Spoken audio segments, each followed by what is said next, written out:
Internet, you still got your sword and armor? You get that enchantment for dragon slaying too? Wait, you did? Great. You're gonna need it. In case you didn't notice, this is a 2.0 video. I'll be talking about the next 5 greatest dragons in Survivor history. If you missed part 1, check it out, I'll link it below. I cover what a Survivor dragon even is, and for the uninitiated, it is essentially the final boss player of a season. They tend to get voted out toward the end, sometimes right before the final tribal, and their elimination serves as a big game kill. You know, where you come back to town with the dragon's head in stow and declare your triumph. Celebrations abound, you get rewarded with that title of sole survivor and a giant check from Jeff Probst, just like in the olden days, and there you go. Actually, everything I just said applies to this next dragon, as I don't think there's a more fitting description. Survivor 42. We see Omer running this season, slicing and dicing from behind the scenes. He controls the merge vote despite having lost his vote in the pre-merge. He is running that dominant alliance and has allies on all sides, and it's not until the end of the game that everything comes undone. Marianne, Mike, and Jonathan all wake up and realize just how big of a threat Omer is. This guy is a massive dragon, and he has been under the radar all season. Well, not to the audience anyway. From our position on the sofa, he was the strongest player in the game. He was a few votes from winning the game, and given that he had Lindsay, Marianne, and even Mike ready to go with him, it took a roundabout set of circumstances to get him into this situation that he found himself at the final 6. But essentially what happened was Marianne worked with Mike and Jonathan to pull the wool over his eyes. They all realized at the same time that Omer was more loyal to Lindsay than any of them. So Marianne made a big play by splitting the votes and using her extra vote to secure Omer's fate, and she was rewarded for taking him down in the next episode. She even had a fireproof shield and idol in her pocket, and she didn't use it. Talk about flexing on these fools. I have my extra vote, and my 2 votes give me a lot of power tonight. Nothing from this conversation can leak. We have 6 votes. Yes. That's a lie. We have 7. Yeah, I will do 2 on Omer. Okay, do we trust Romeo to love Omer? I do. I've talked to him. I literally trust him. I'm not confident in Romeo at all. If he votes me, then I could go home. Jonathan and Mike are underestimating me. I'm trying to play a good move. I'm going guns blazing to go and make my move on Omer. You did it. I did. 13th person voted out and the 6th member of our jury. Omer. Wow, good job. That was wild. I was Survivor confident. Omer, the tribe has spoken. Speaking of flex, let's talk about one of the most golden dragons to ever exist. Because dragons love gold, and Malcolm from season 25 Philippines was nothing short of a golden boy on a tear who was ready to win the season. The man had immunity at the final 5 and an idol to boot, and he had Denise ready to go with him to the final tribal. He had a final 3 deal with Lisa and Scoopin. He was a major underdog all season, likable, chill, a luscious mane. How doesn't this guy win? Yeah, so Lisa Welchel of all players realizes he is by far the biggest competition and convinces Scoopin to help her take him down. Scoopin thinks he's actually the dragon of the season, which is a whole other video topic because he wasn't, far from it. And then Denise realizes that Malcolm can't be trusted to have her back. And even though Malcolm had an advantage going into that final immunity challenge, go figure, he was so far ahead of the pack that he overshot. He lost immunity and he wound up getting slain. Everything's going exactly as I planned. I have a final 3 deal with Lisa and Scoopin. I think I can beat him at the end. I absolutely think I could beat Denise at the end, but she's the hardest person to beat. Are you willing to commit at all with me? Or at the very least, make it a tie? I'm definitely overthinking it, but I won't do this to you for forever because I know I'm just being awful. And he's just very hesitant to make any kind of commitment. This is kind of scramble time. And I need to figure out a plan and figure it out fast. I'm getting like flashbacks to Penner. Like, Malcolm, are you able to make any commitment for final 3? Oh, we've got time, and we don't need to worry about that yet, Jungle Mama. And I'm like, that's all I need to know. Today's been a good day.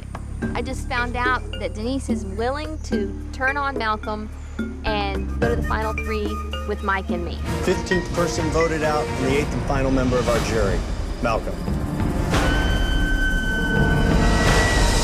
Congratulations, Denise. Like a dragon-slaying bolt to the heart, Yao-Man on Season 14 Fiji once hacked a challenge with a bow and arrow. The man knew how to aim and make the shot, which is unfortunately like a dragon teaching future knights and archers how to also make the shot. The third dragon on this list is Yao, who was such a fun character and strategic player to follow. His idol find and then creating the coconut fake idol, how he geniusly won several challenges with unique strategies.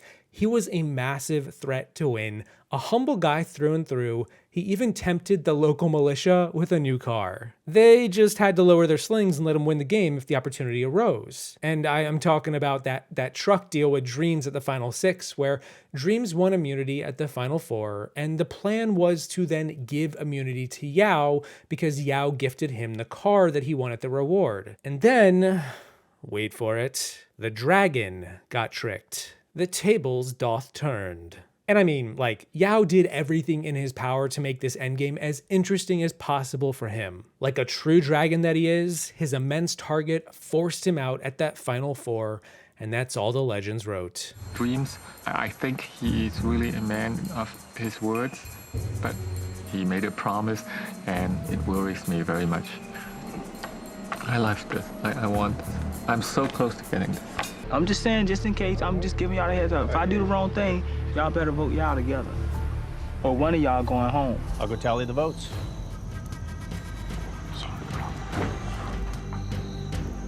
15th person voted out and the 9th member of our jury. Yao-Man, would you bring me your torch? Yao-Man, the tribe has spoken. Now, I've got 2 more old school dragons to talk about, and the first goes to the quick-witted sly devil himself. It's Rob Sesternino from Season 6, The Amazon. You just know Rob would have had a slew of riddles to tease the adventurers with before he roasted them to a crisp. Actually, it's kind of what happened on the season. The amount of bodies Rob was stacked on top of to get to that final 3 and nearly win the season was impressive. Truly befitting of the title of a dragon. Rob zigged and zagged, swooped low, and soared high through the entire game, gathering allies and then turning on them right before they could consider him an enemy. And this is an interesting comparison, but similar to Terry from Season 12, Rob was only cut short by one last challenge that he just wasn't the best at. But unlike Terry, he was underestimated all season. He didn't even have a massive target by the end. It's just that he had recruited another player, Matthew, to be his Drake in training. And then when Jenna had the chance to slay a dragon, or a smaller, weirder, creepier dragon, she took the right shot. Right now, I don't know what the immunity challenge is going to be. All I know is it's the most important immunity challenge of this game. This one could cost me $1 million if I'm not successful here today.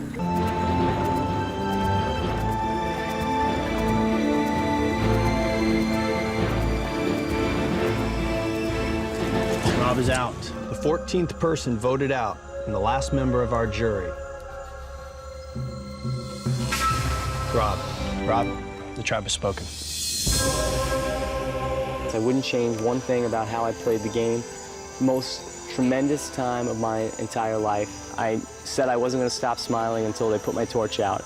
And you know what? I'm still smiling. Finally, the last dragon on this list is in a somewhat similar spot to Rob when I think about it. Underestimated, an underdog, goes all the way to the final 3, and then gets iced out cold. It's Kathy from Season 4, Marquesas. What a massive threat Kathy turned into once she flipped on the original Road to Alliance, joined up with that merry band of misfits to stage a coup, seize the throne, and emerge victorious. Kathy was a huge character in Season 4, and for good reason. She was a part of every major plotline from start to finish. The Road to Dominance, the merge flip, the majority of the underdogs, and the endgame frontrunner to win. The Purple Rock Draw. I'm not even sure if Kathy realized just how big of a threat she was, but it was readily apparent the moment she lost the final 3 challenge, and V immediately turned to Aaliyah and said, "Iron sharpens iron, we're going dragon slaying." Not verbatim, but the message was basically the same. V dropped out of the challenge right after Kathy, and Aaliyah voted Kathy out, and that's just the way it goes for the Dragons of Survivor. This one comes down to Will. You want immunity bad enough? Hang on to that thing.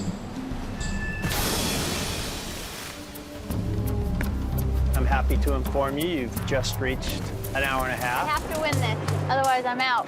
You think that deal's gonna hold strong between these two? Yep. If Nalia is the first one out, V, do you and Kathy just end this? You've already got a deal? Yeah. Guys, you've reached 3 hours. All right. Woo! Whoa! How you feeling? I'm good. Oh, feeling pretty good. 4 hours, guys.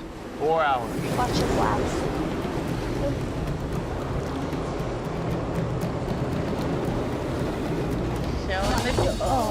Showing the jewels. Leah, I'll give you immunity. I'll drop off if you take me. I can stay up here all night, too. I'm not tired. You want to do either. it? Might as well. I mean, Kathy already went out. Well earned.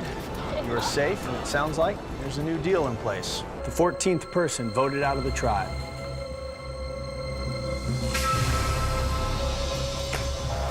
Kathy. Love you guys. Kathy, the tribe has spoken.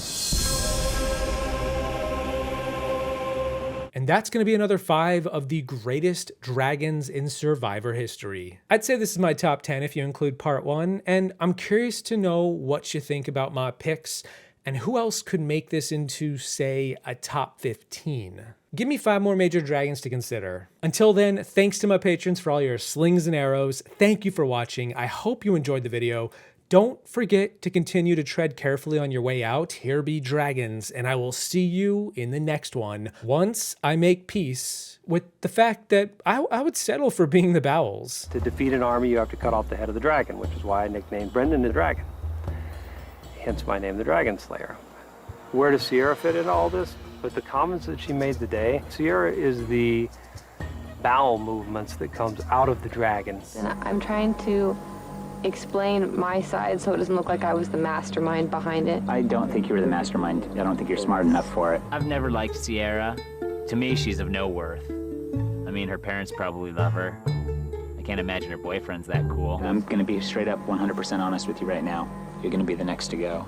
You're not gonna be able to change that. 9th person voted out, and the 2nd member of our jury. Tyson. Tyson, the tribe's spoken. Time for you to go.